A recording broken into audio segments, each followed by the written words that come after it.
بسم الله الرحمن الرحيم. والفجر وليال عشر والشفع والوتر والليل إذا يسر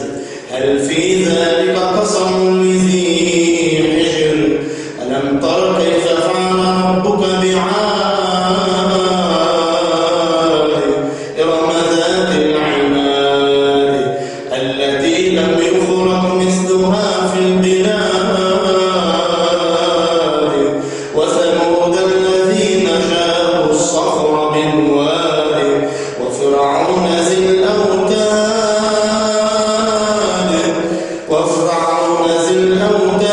الذين طغوا في البلاد فأكثروا فيها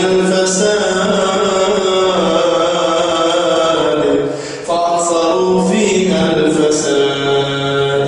فصب عليهم ربك صوت عذاب إن ربك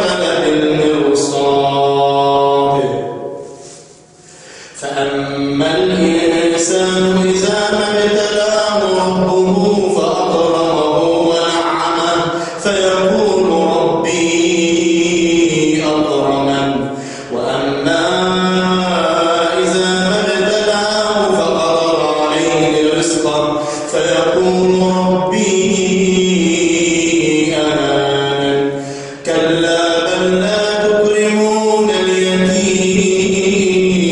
اليتيم ولا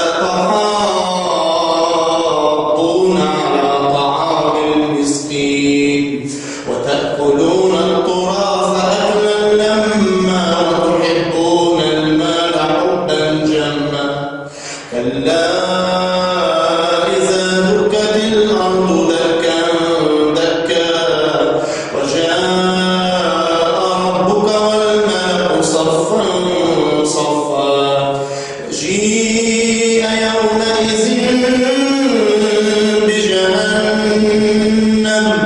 يومئذ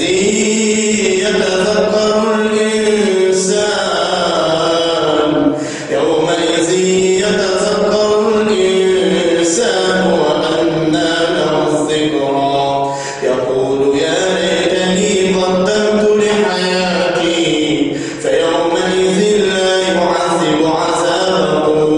أحد ولا يوثق وثاقه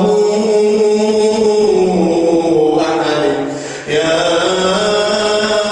أيتها النفس المطمئنة ارجعي